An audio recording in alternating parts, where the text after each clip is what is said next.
Good morning, everyone. It's Tuesday, November 19th. I'm John Weigell here with Sara Friedman, and this is the Hustle Daily Show.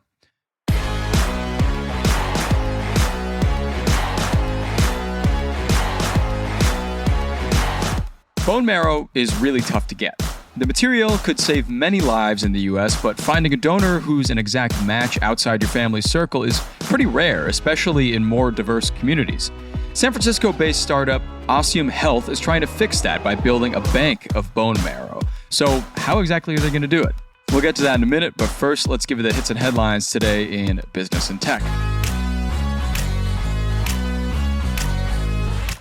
To start us off today, there's a new trendy surgery that's gaining traction. I'm sure it's on TikTok everywhere. You can now change your eye color for around $12,000. The surgery is called keratopigmentation, and only a few US doctors offer it right now, so I guess get it while it's trending. Next, Paramount Pictures really put Paul Mescal to work last night. In anticipation of the Gladiator 2 debut, Paramount released a 60-second film trailer across over 4,000 TV networks, digital platforms, local channels, radio stations, and Spanish-language outlets simultaneously, which is a marketing tactic known as roadblock. The trailer is estimated to have reached around 300 million potential customers based on average audience totals and cost about $2 million to air, which is just a little bit of a fraction of the $100 million Paramount has spent in total to market this movie. That's huge, Sara. Big numbers here for Gladiator 2. Yeah, they're definitely putting their all. I think they really need kind of a smash hit, and it's showing in the way that they're spending on the marketing for this movie. But yeah, I thought it was interesting. Roadblocks have been used as a promotional tactic for decades, but not usually to this extent. Just to put it in perspective, in 2009, Variety magazine called Sony's roadblock to promote its movie 2012 the largest roadblock ever, and that one only aired across 450 TV networks. So to just put it in perspective, this is basically 10 times that. Wow. So this is essentially like an emergency alert for Gladiator, where we'll all be witnessing this at the same time. So curious to see how it ends up actually performing, how the movie does in the end, and if this makes a difference. Yeah. I mean, it sounds like they really, really, really need this to go well. And I don't know, when you're already $100 million in the hole, an extra $2 million, why not just throw it in there and see what happens, right? Exactly. It sounded kind of cheap to me, to be honest, for that. They could have done more, is what you're saying. From there, we go to the bedroom. If a California king bed isn't enough to contain you, you can now purchase something called an Alaskan king bed. They're the largest mattress available commercially right now at 9 feet by 9 feet. That's also bigger than a Montana king bed and a Texas king bed, which I didn't know existed before today. The Alaskan king bed costs about $5,000 or more, probably more. From there, we go to airlines. The budget airline icon, Spirit Airlines, officially filed for bankruptcy protections. After a failed JetBlue merger and deep financial troubles, it's now reached a deal with its bondholders to potentially help them exit bankruptcy by Q1 of 2025. Let's see if the holiday season helps. And talking about flying, since the biggest travel holidays on the American calendar are coming up, do you think you can name the top 3 most popular flight routes in the U.S.? Well, we can reveal that in the bottom of the ninth of the pod after the main story.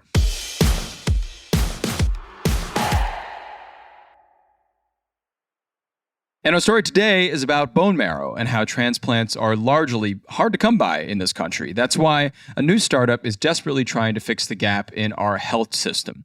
First, Sara, how common are bone marrow transplants? Yeah, so every year, around 18,000 people between the ages of 0 and 74 in the US will discover that they need a bone marrow transplant. Okay, so that's quite a lot of people at 18,000 people. Also, I like between 0 and 74, even infants could potentially need a bone marrow transplant. Mm-hmm. And how many of those people can find a match? I know finding a match for your bone marrow is not that easy, especially if you don't have immediate family around you with the same matching genes.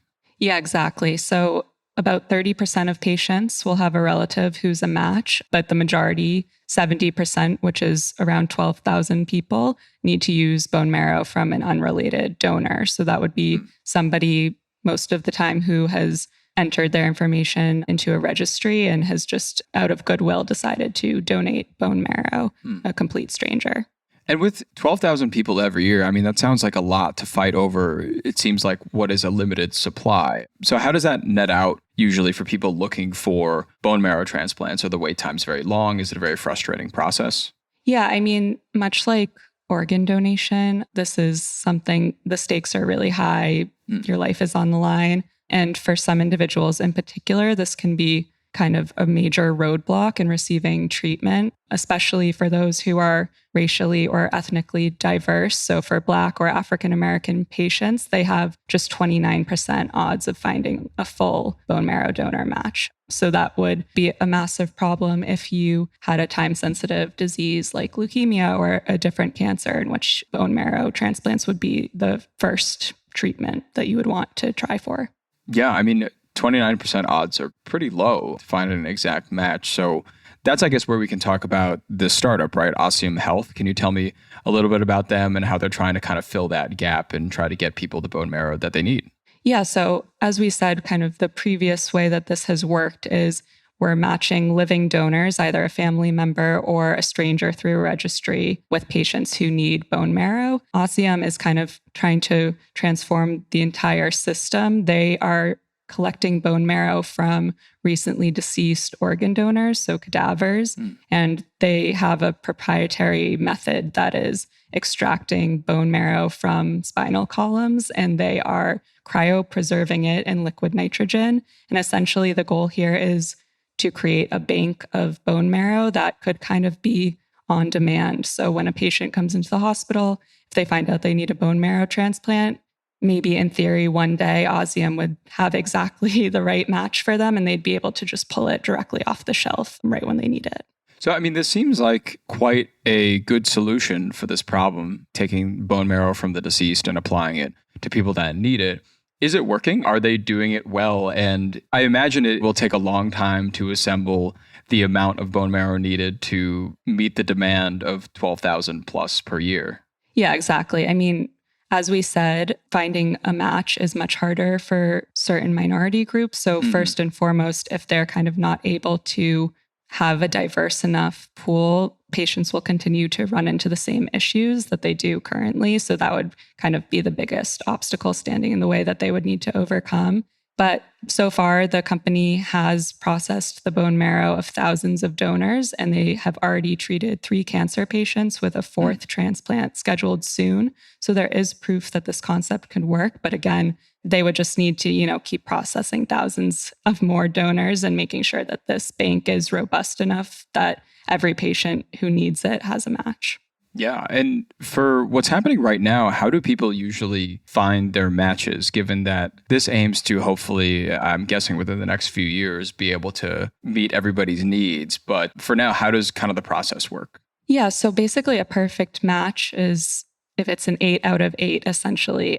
But even a 7 out of 8, all the way down to a 4 out of 8, that's called a partially matched donor. And that's becoming increasingly common just because of drug development that's allowed us to reduce the risk of graft versus host disease, which is when your body rejects the transplant. So people have become kind of accustomed to not getting a perfect match. That's just become the reality because oftentimes something is better than nothing. And if a matched donor can't be found through a relative or the registry, some patients, most of the time children, can be given donated stem cells with a cord blood transplant. So that's collected from an umbilical cord and placenta after a baby is born.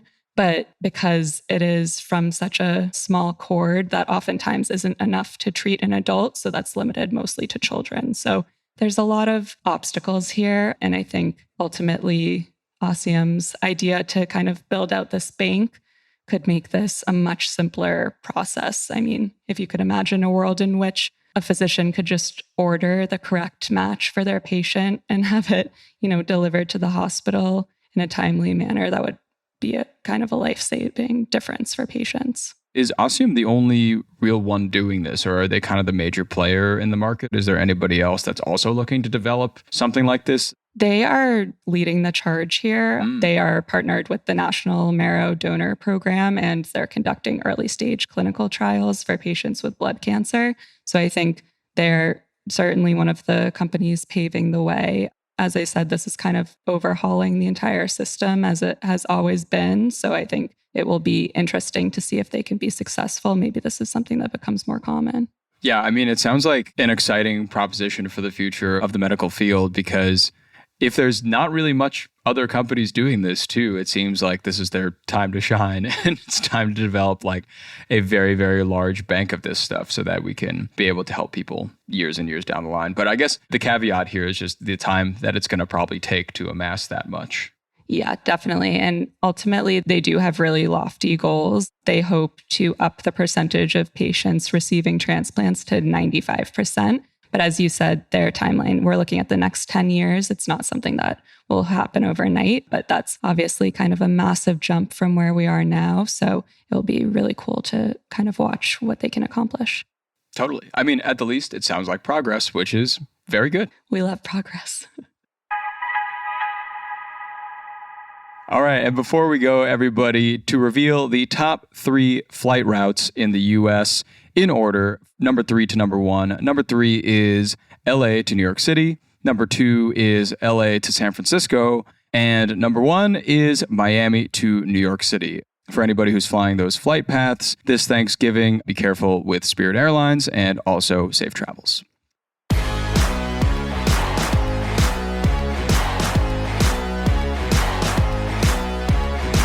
Okay, that'll do it for us today. Thanks for tuning into the Hustle Daily Show. We're a proud part of the HubSpot Podcast Network.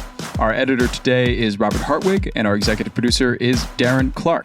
We've got a bunch more tech and business coverage in our newsletter. If you're not subscribed, go get signed up at thehustle.co/email and follow us on Instagram at The Hustle Daily. We'll see you tomorrow.